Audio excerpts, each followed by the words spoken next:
tugas Pancasila. Yang pertama, ada soal masyarakat madani harus melakukan fungsi-fungsi dari masing-masing. Yang pertama ada dasar negara, yang kedua ada kesatuan negara, yang ketiga ada sistem negara, yang keempat ada tujuan negara. Soal nomor 2, dalam peradaban dunia pendidikan juga membutuhkan masyarakat madani. Apa saja peranan Pancasila dalam mewujudkan pendidikan yang selaras dengan keadilan sosial bagi seluruh rakyat Indonesia?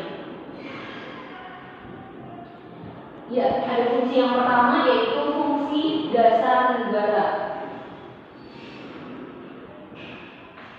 Ya, ini fungsi-fungsi dari dasar negara. Yang pertama ada Pancasila sebagai ideologi negara, yang dimana berfungsi Pancasila sebagai ideologi negara yang diimplementasikan dalam pembangunan nasional, yaitu mewujudkan masyarakat adil dan makmur, baik secara material maupun spiritual. Ya, fungsi yang kedua, Pancasila sebagai dasar negara, yang dimana Pancasila sebagai dasar negara atau sering juga disebut sebagai dasar falsafah negara, mengandung pengertian bahwa Pancasila sebagai dasar mengatur penyelenggaraan pemerintahan.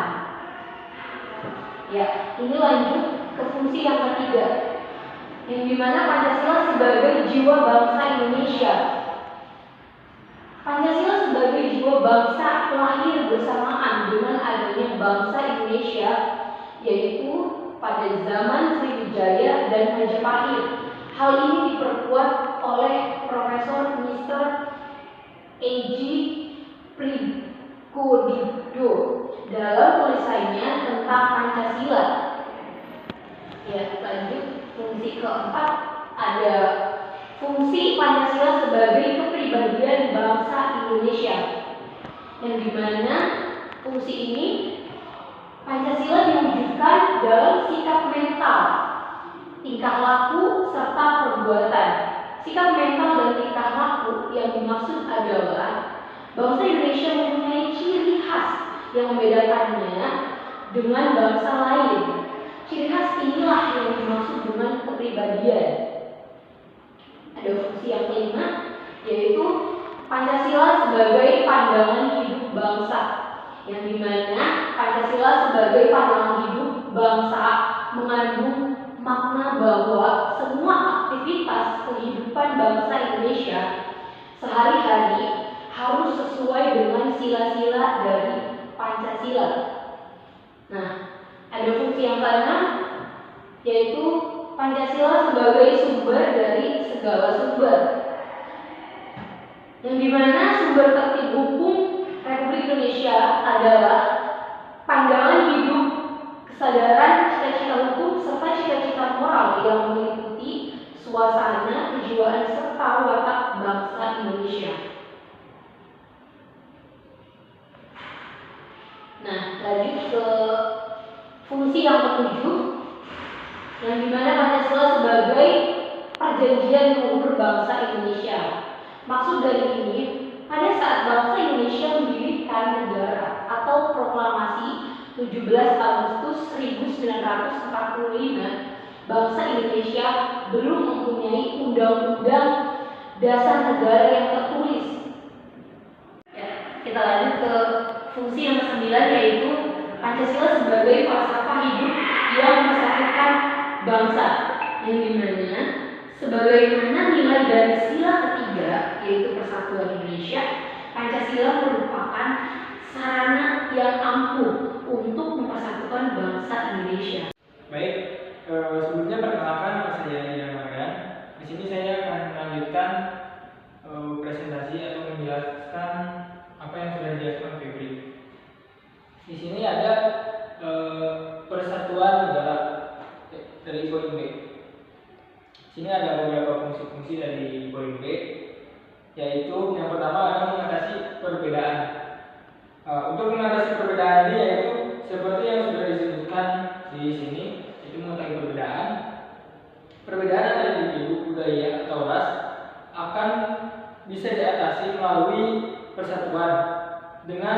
saling memahami satu sama lain. Dengan saling sebuah persatuan akan bisa terjadi.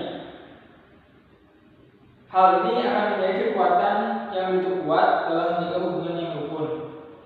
Lalu poin kedua yaitu mempermudah mencapai tujuan nasional. Tujuan nasional dari bangsa Indonesia adalah yang pertama adalah melindungi segenap bangsa Indonesia, yang kedua ada memajukan kesejahteraan umum, yang ketiga adalah mencerdaskan kehidupan bangsa, lalu yang keempat adalah ikut melaksanakan ketertiban dunia berdasarkan kemerdekaan, perdamaian abadi, dan keadilan sosial. Lalu selanjutnya ada yang nomor tiga, yaitu menjaga keutuhan dan keamanan NKRI. Artinya dengan saling bersatu kita akan meminimalisir perpecahan yang bisa mengganggu keutuhan dan keamanan dari negara. Hal ini bisa dicapai apabila setiap warga negara bisa memiliki rasa solidaritas yang tinggi, lalu setia kawan dan toleransi antar satu sama lain. Selanjutnya yaitu nomor 4, pergaulan yang akrab. Artinya rasa keakraban akan bisa dibangun melalui persatuan dan kesatuan yang kuat. Dari sini setiap warga negara akan bisa hidup saling rukun, rajin tolong menolong, dan juga akrab. Yang poin yang kelima dari fungsi persatuan negara yaitu pembangunan negara yang lebih mudah. Artinya rasa persatuan akan bisa menimbulkan rasa kepedulian yang tinggi. Tiap warga negara akan peduli dengan perkembangan negara, berusaha melakukan yang terbaik agar hal ini bisa berjalan dengan lancar. Lalu bentuk pertolongan yang bisa diberikan adalah dengan membayar pajak tepat waktu ataupun menjaga lingkungan dari berbagai kerusakan. Dengan begitu negara akan bisa cepat berkembang, terutama dalam sektor pembangunan. Ya, saya di sini akan menjelaskan lagi untuk fungsi sistem negara. Yang dimana yang pertama ada sistem pemerintah presidensial, dan yang fungsi kedua sistem pemerintahan parlementer. Fungsi yang ketiga sistem pemerintahan semi presidensial. Yang keempat sistem pemerintahan komunis. Yang kelima sistem pemerintahan demokrasi liberal. Dan yang keenam sistem pemerintahan liberal. Nah, yang dimana fungsi yang pertama ini sistem pemerintah presidensial, yaitu negara Republik Indonesia menganut sistem ini, sistem yang memilih kekuasaan eksekutif lewat pemilihan umum. Pada sistem ini rakyatlah yang memilih siapa presidennya. Pada sistem ini nantinya presiden akan menjalankan perannya sebagai kepala negara sekaligus kepala pemerintahan. Memiliki kewenangan memilih dan mengangkat pejabat-pejabat pemerintahan. Presiden juga mendapatkan jaminan konstitusi sehubungan kewenangannya dalam bidang legislatif. Negara Indonesia menganut sistem ini.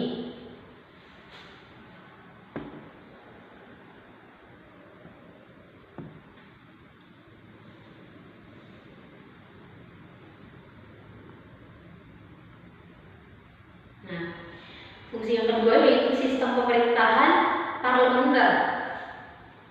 Di sistem ini, parlemen memegang peranan yang sangat penting. Perdana menteri dipilih dan diangkat oleh parlementer. Demikian pula sebaliknya. Parlemen bisa memberhentikannya dengan cara memberikan statement mosi tidak percaya. Di dalam sistem parlemen dimungkinkan ada perdana menteri dan presiden. Namun, di sini presiden hanya bertindak selaku kepala negara. Negara Jepang, Malaysia, Belanda adalah negara-negara yang memegang sistem ini.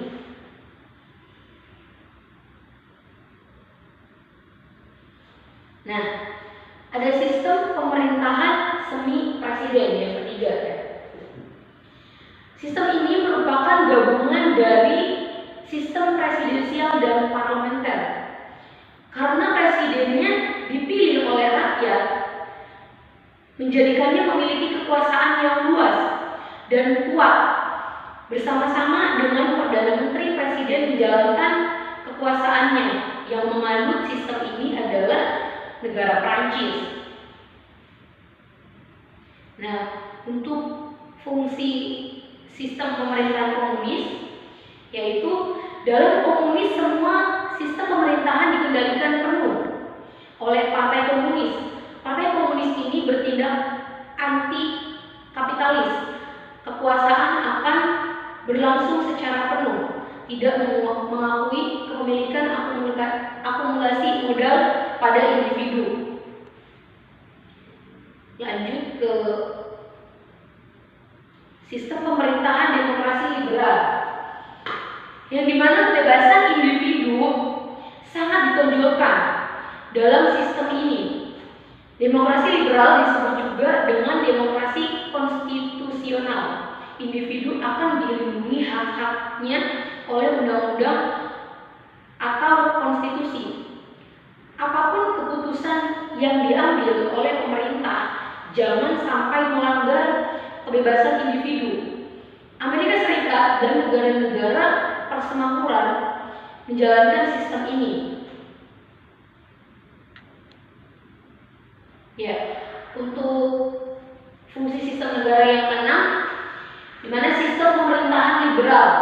Sistem pemerintahan liberal di sini maksudnya bebas, kebebasan dalam segala hal, persamaan hak-hak dan berpolitik. Sistem liberal sangat menentang keras adanya pembatasan yang dilakukan oleh pemerintah dan agama. Selanjutnya yaitu poin B, yaitu tujuan negara. Sini ada beberapa poin dari tujuan negara. Yang pertama ada tujuan perlindungan, yang kedua ada tujuan kesejahteraan, yang ketiga ada tujuan pencerdasan, dan yang keempat ada tujuan ketertiban atau perdamaian.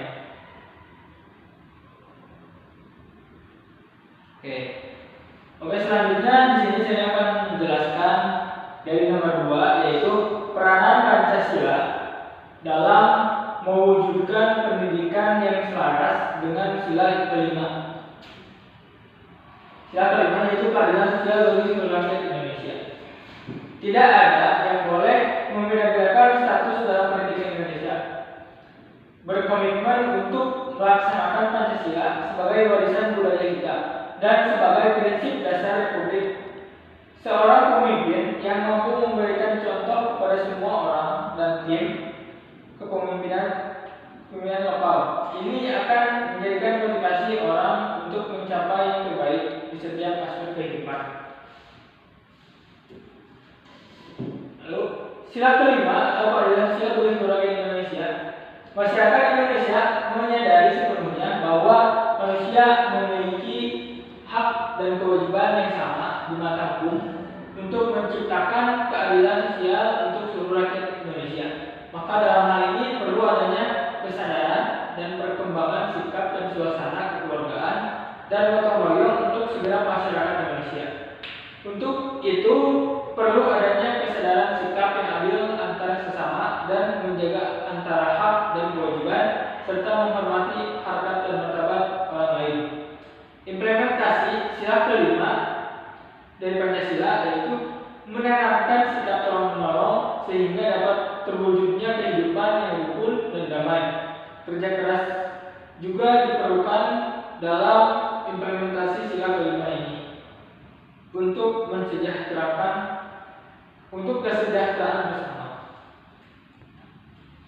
Selanjutnya, peran nilai-nilai yang terkandung dalam Pancasila untuk menumbuhkan mental generasi muda yang memiliki kebangsaan dan wawasan global, membentuk karakter sehingga mampu membuat pilihan dalam hidup, rukun, ramah, saling menghargai, jujur, sportif, dan tangguh agar mampu memahami Pancasila menurut kapasitasnya dengan segala implementasinya di tengah-tengah kehidupan masyarakat dan bangsa Indonesia yang multikultur dan multi religi.